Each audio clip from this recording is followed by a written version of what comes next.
Serious? What's the strongest opinion you've ever held that you changed your position on? What happened? I used to really believe that it's not worth doing something if you can't do it right. After all, no one wants someone who's not committed if there's someone out there who's more committed. Kept this mentality through college and it cost me almost all my grades. I go to a really competitive school and the amount of work is such that it's absolutely unrealistic to expect to put my best foot forward all the time. I didn't understand that, and as a result I would literally just not turn in assignments. I ended up failing 3 classes in one semester because I couldn't turn in any essays, problem sets, or fully prepare readings for class. I got depression and couldn't summon the energy to shower, brush my teeth, or eat breakfast, so I just didn't. Taking a semester off made me realize that most of the things in life need to be done, more than they need to be done well. For example, I think most of us can understand that it's better to brush your teeth once a day, with no toothpaste, for 30 seconds, than it is to not do it at all. Similarly, it was a slap in the face when my English professor came up to me after I failed the semester and said, "You need to learn to be comfortable giving me crappy essays because a 40% is better than a 0%. I've found it applies to more of life than just college. Closed mouths don't get fed. If it's worth doing, it's worth doing crappy." I used to be completely opposed to the idea of spandex being in jeans. Denim should be rough and strong, not stretchy. You need to break it in. I went for years stuck in my ways even as my family tried to convince me. Then one day I was shopping by myself and tried on a pair of stretchy jeans. They changed my life. I bought multiple pairs and wear them daily. They still don't hold up as well as strong denim, but oh my god, does the comfort make up for it. Don't be like I was. Try stretchy jeans before it's too late. This was me until 4 years ago. First pair of skinny stretchy jeans my wife bought me changed my life. Used to be about frivolous lawsuits and say things like buttholes can sue McDonald's when their coffee's too hot, but came to learn the truth of that suit, documentary Hot Coffee, and realized the courts are one of the last places where the average person stands any chance against the wealthy powerful corporations.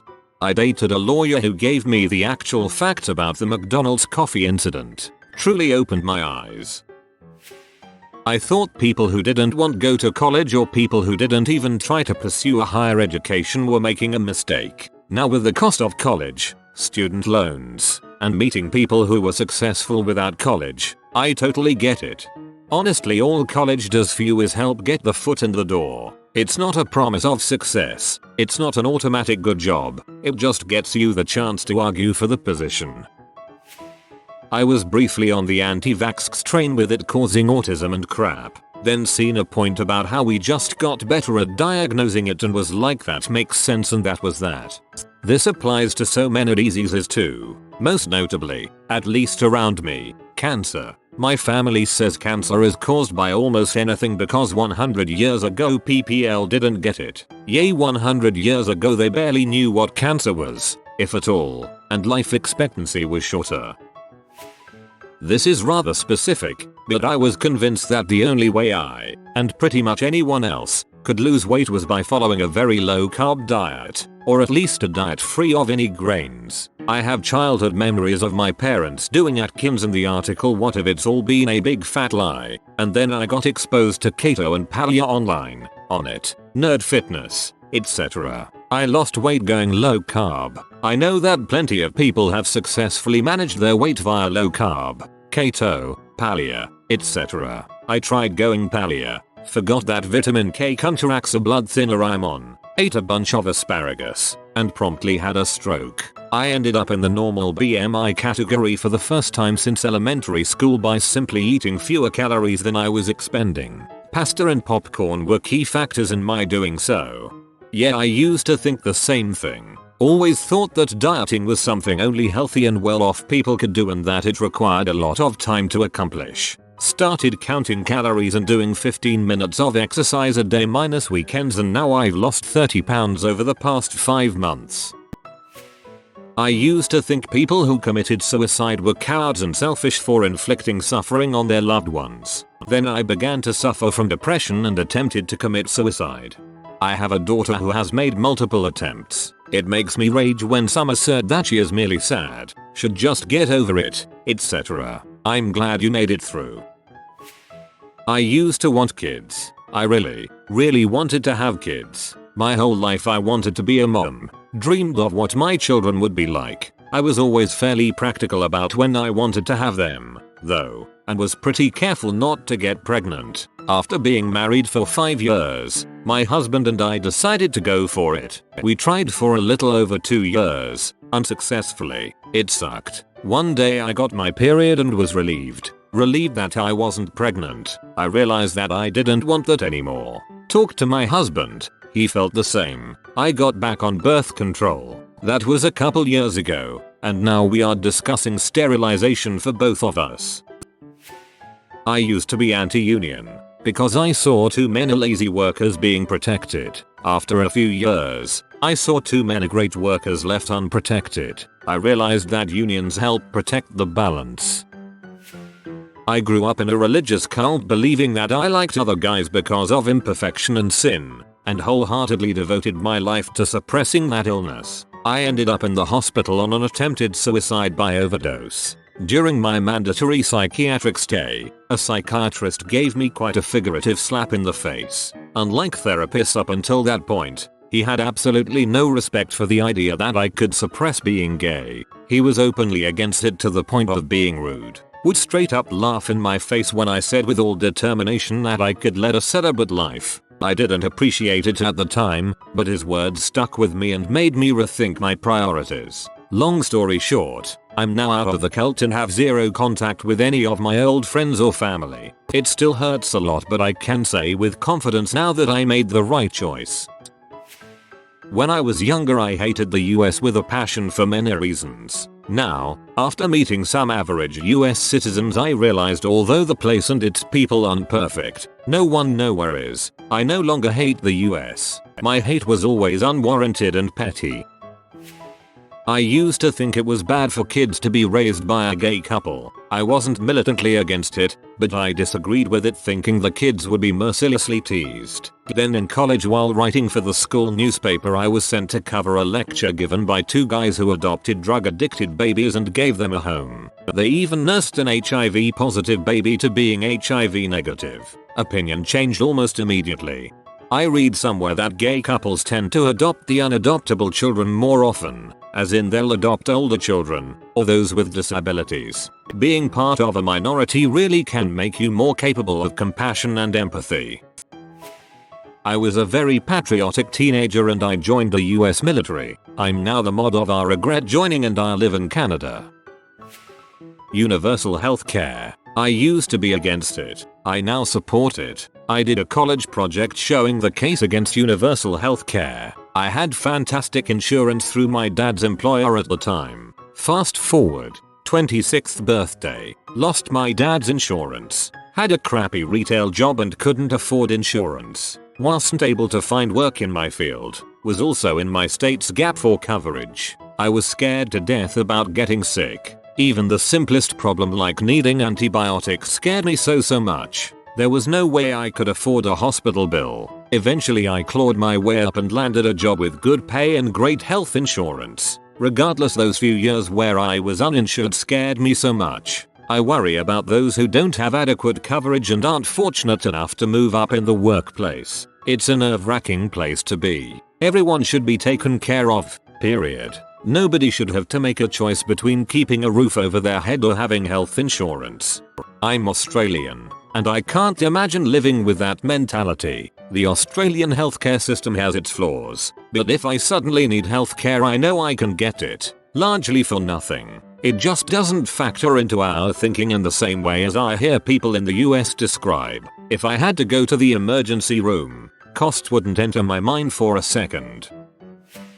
Honestly, though I never expressed them externally, I had some racist and superiority complex thoughts and had some aversion to people due to these thoughts. I slowly learned as I got older that these thoughts had no basis and were completely wrong, and found myself quickly having friends who more likely than not were completely different from me.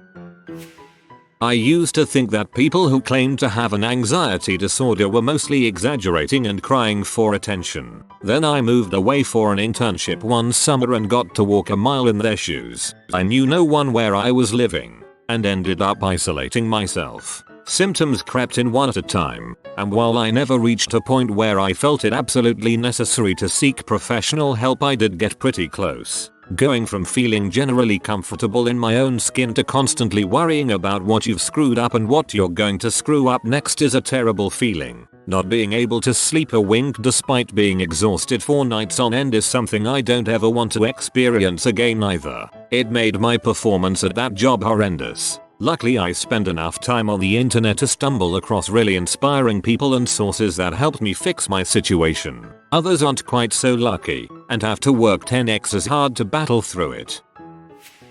I used to think that death penalty was a good idea. I thought about the people who've been killed who were later proven innocent. I don't think we as people, no matter what happened, should have the right to take someone's life.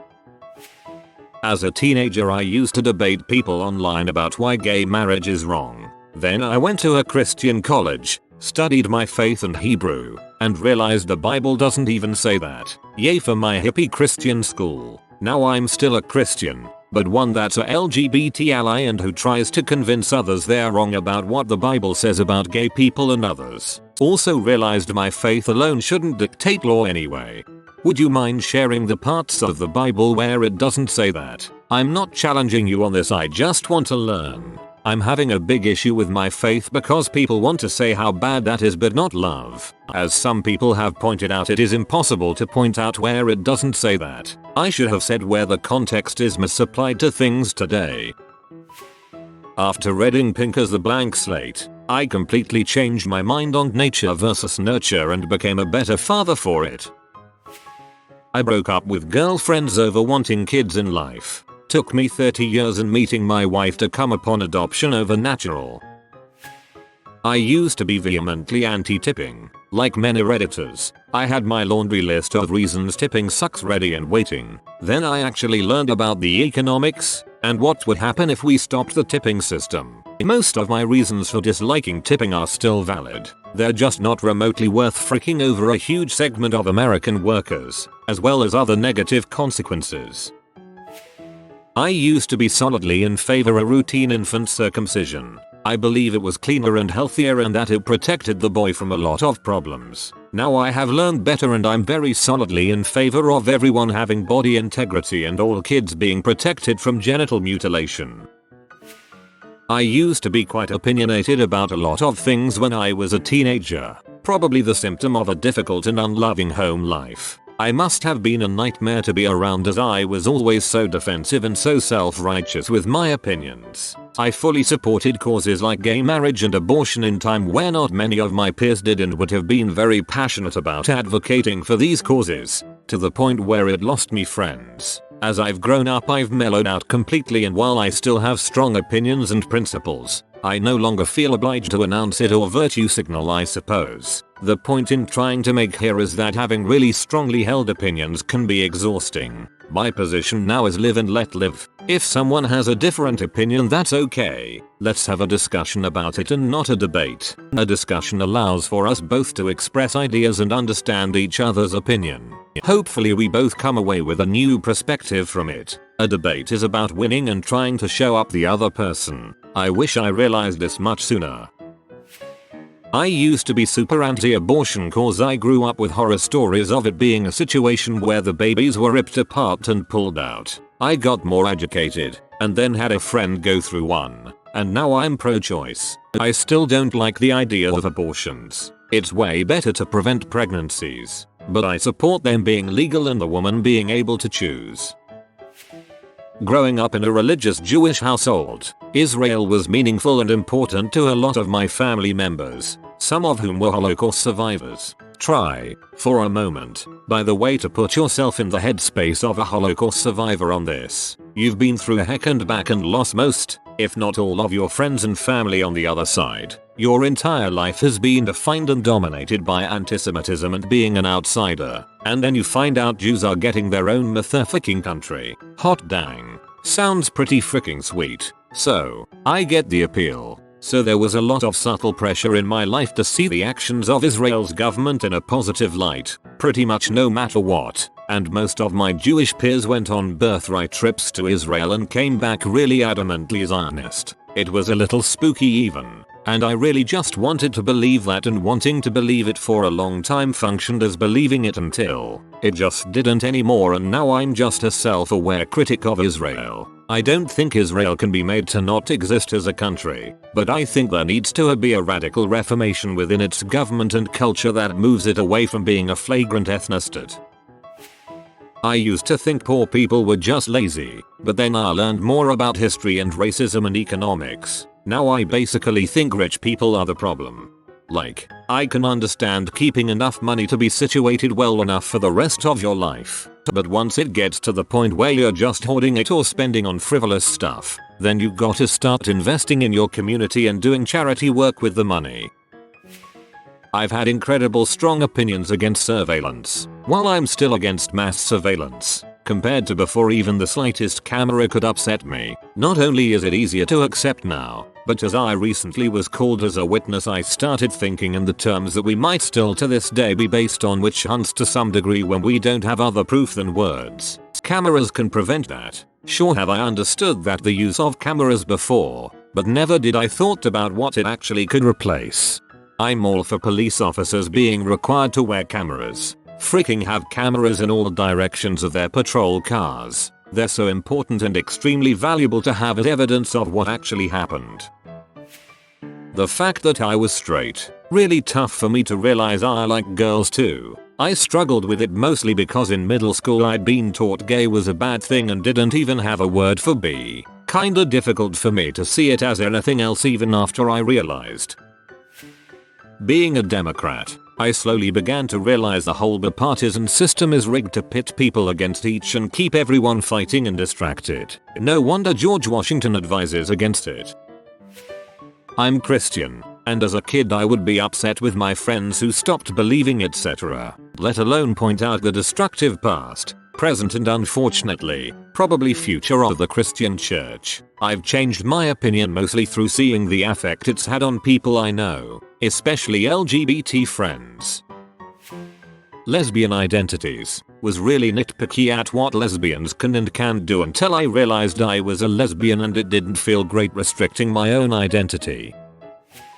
I was raised in a house that was religious, but fueled by my mother's mental illness. This meant that she would make up things of her own and claim that was how God wanted it. I grew up being told that black people and Asians were possessed by demons, and God could hear my every thought, so I had to constantly ask for forgiveness for small things like not liking someone's haircut. As a teen I made friends with a group of Asian girls, and realized quickly that they were wonderful people and not at all possessed by demons. It took a long time to understand that Christianity is not what my mother said it was. I still believe in God, but I know that he doesn't give nearly as many shoots as what my mother claimed, and no longer refer to myself as a Christian. TLDR. I used to believe in my mother's mentally ill form of Christianity until I made friends with some Asian girls.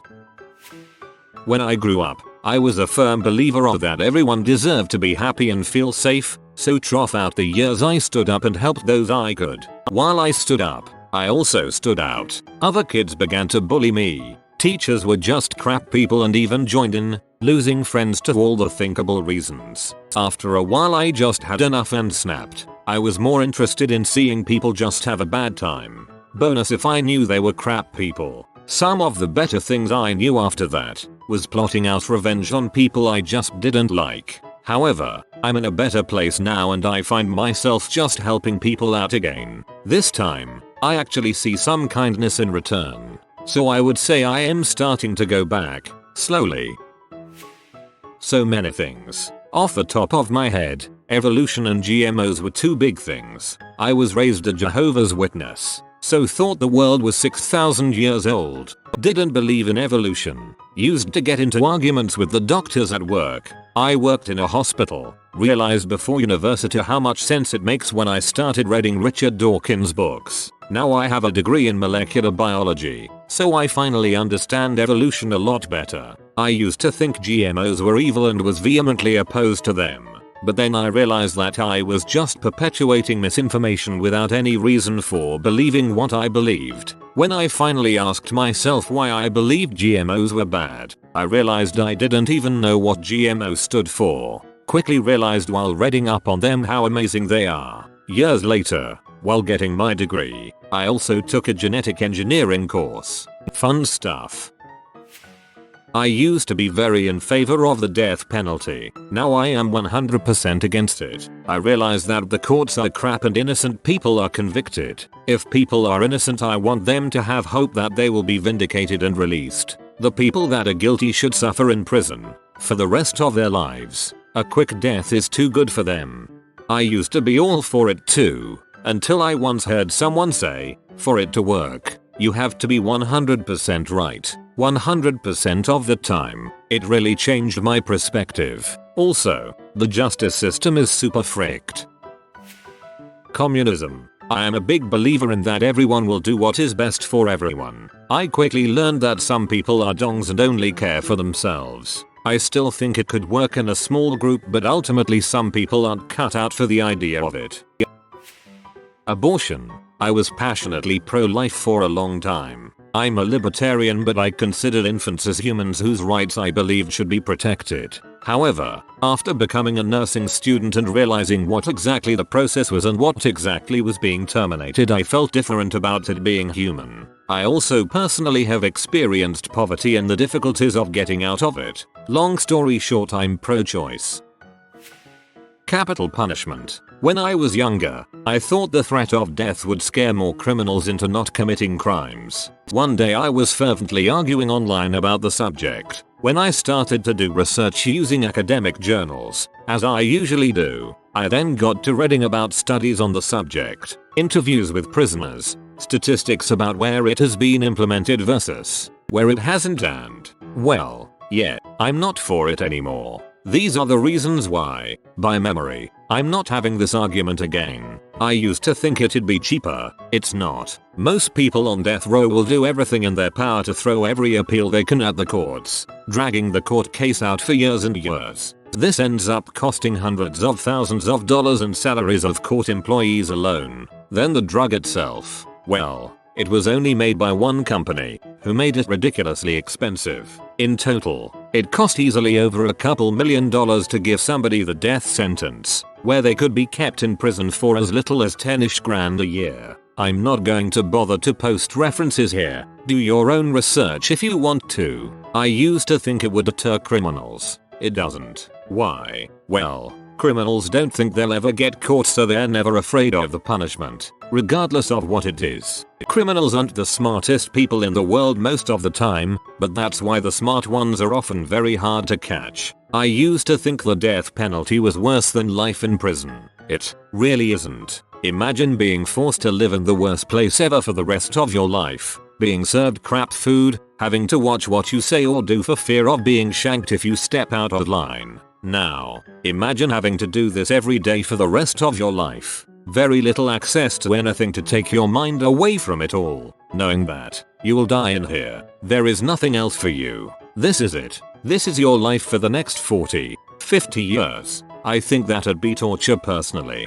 The death penalty is almost an easy way out. I always say that's why most mass shooters shoot themselves in the end. Now, a lot of this research is psychology, which a lot of people will wave their hand at and say, oh, it's just a soft science. It's not worth anything, but it's the best thing we have to go off of. There really isn't any benefit to capital punishment other than satisfaction for the affected parties.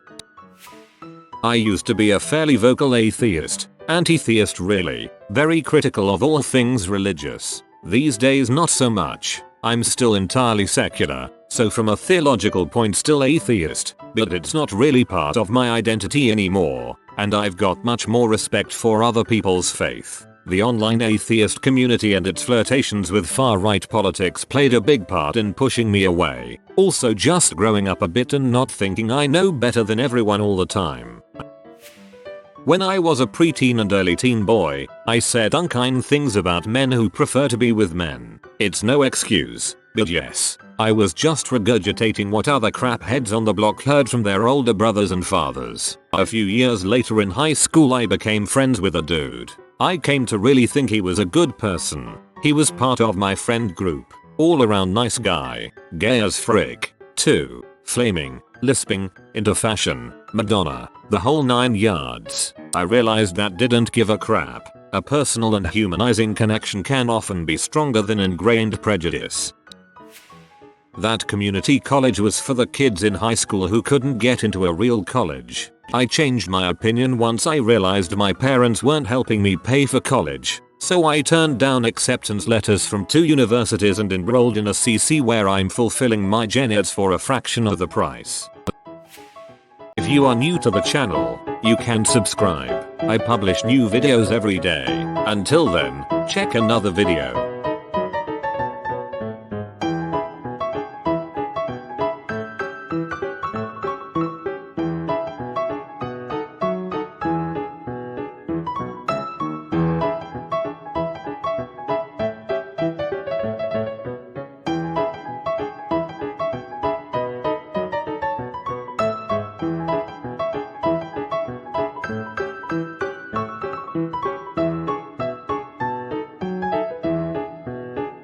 Bye for now.